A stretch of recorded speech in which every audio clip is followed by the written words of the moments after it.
wala na yung lots. Yung mga ginagawa lang na ano, lots namin. Wala. Sa pantanong, sir. Tapos na yung mga ganun. Pag nakasarado ka ba, ano na din natawag sa'yo? Tulume, agimat, spot, alias pogi. Anong Pogi, tulume. Yun ang Panday, agimat. Yun yung mga maririnig mo. Pero pag sumigaw na ako ng ano, anak na tete. Ayun ang trademark mo. Tapangan ka sa Baguio noon, di kaya nakarating yung Panapenyo. Nasa Pampanga, di ba? Okay. Bawal daw bawal kaya hindi kami kumain. Yung mga politicians. Kaya ayaw bawal ng mga kampanya. Pasamba na sana ako doon. Pero hindi ako tumuloy. Kaya ayoko naman mabash ako. Good luck at sana alam mo yung mga theatrical release, yung mga ganyan. So maybe nakakakuha naman sila ng ibang platform like sa Netflix, yung mga ganyan, so nakakabawi. Pero hanggang ngayon, wala pa rin tayo matatawag na parang solid support from the government para sa movie industry. Hindi kaya pwedeng parang gawa tayo ng isang totoong film commission na talagang magsusubsidize ng mga magagandang pelikula at parang mga tulong sa ating industriya. Actually, hello? Yeah. Actually, ginagawa naman ng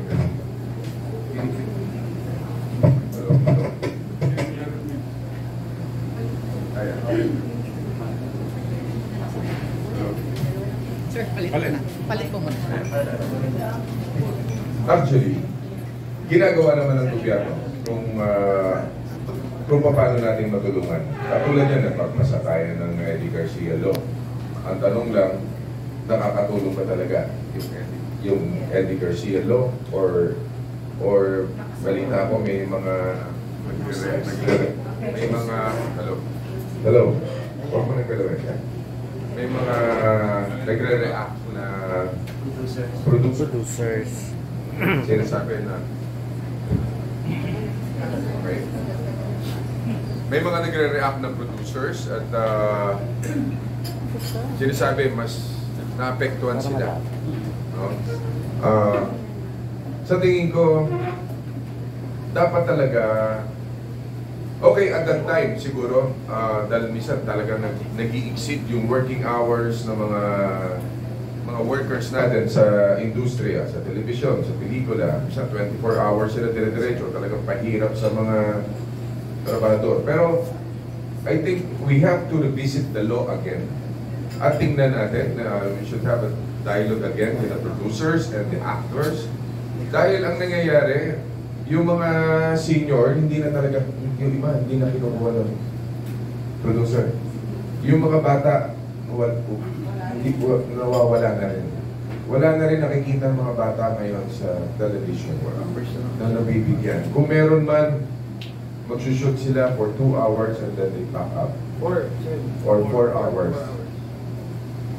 Pagka ganun, wala na tayong sisikan na bata. Wala nang ninyo mula bata hanggang ngayon. Sino po yung ninyo mula? Hanggang ngayon, bata pa rin naman ito.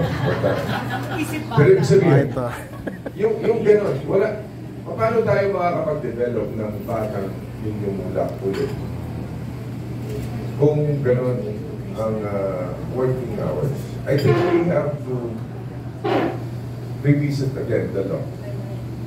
Pag-aralang mabuti, yung nabanggit mo kaya Eugene, na kailangan ng support ng government or film commission, kung pwedeng may aid ng funding from the government, yan po pwede natin gawin siguro yan. Ano po, subok dati ang FTCP before, nagbigay sila ng funding, hindi ko alam kung ano nangyari sa pera, na hindi ko alam kung bumalik sa gobyerno o... So, ibig sabihin, yun yung dapat aralin natin pa. Sige, anyway, ang dami na namin doon sa loob no? Ang dami na namin sa Senate. Pag hindi pa namin nagawa yun, ewan ko na lang.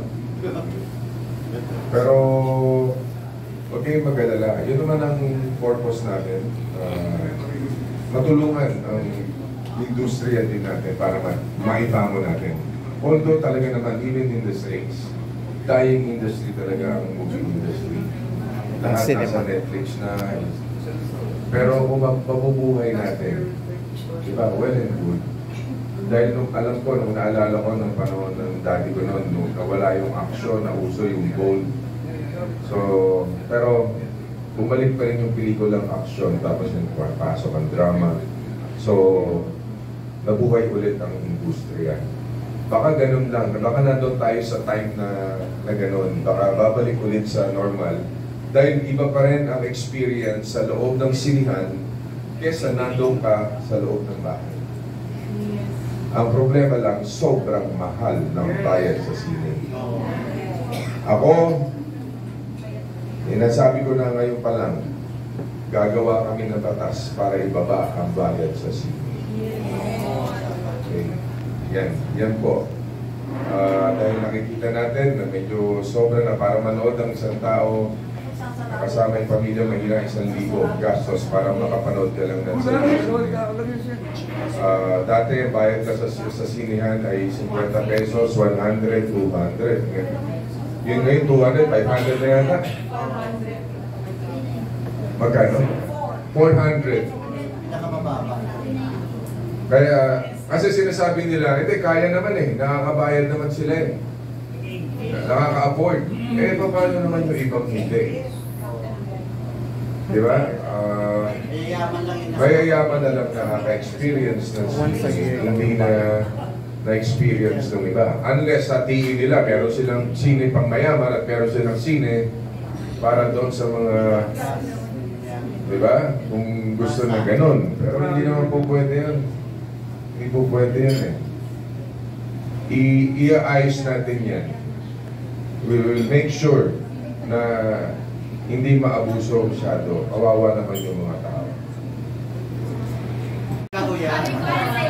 Actually, meron ng araw yan sa PICC pa yan nilalabas. Film Center. Mga R-rated. ECP. Sa CCP, am I correct? ECP. Sa CCP. Yeah, ECP. Experimental. Yun. Kung sabi doon. Kung halimbawa na siguro pwede doon. Yes. Okay naman po. Pero hindi siya sa SM or doon lang, identified lang yung theater na yung mga mahilig lang lumanood, doon sila manood. Yung mga mahihilig lang daw. Eugene, yung mga mahihilig lang daw manood. Pinapatanong pala kay Kuya. Hindi, kasi may mga dissenting naman na X-rated. Katulad yung mga ginawa ni Peke ng araw. Anong title yun? Scorpion Nights. Scorpion Nights. Although hindi ko napanood yung bata pa ako na. Tama. Thank you, Kuya Eugene. Diyan, para makontrol nila, pati yung fake news, mga ganon. Pag-aralan siguro mabuti. Pero, tingnan natin kung sila yung tamang mag-handle nun, then we will see.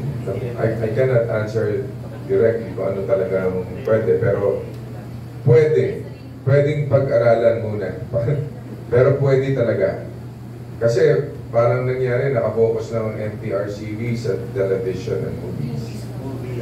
Nakakapanood na tayo ng Netflix, nakakapanood sila ng iba-iba, may mga YouTube, yung mga iba. So, para makontrol, di ba? Siyempre, ang tinitingnan din natin dito yung mga kabataan eh. Mas malaya sila ngayon nakikita na. Wala tayong kamalay-malay, nasa cellphone lang, nakakapanood na sila ng X-rated. Di ba? Yun yung dapat, pwedeng i-block kagad. Yung mga ganun ba? So, sa tingin ko dapat. Yeah.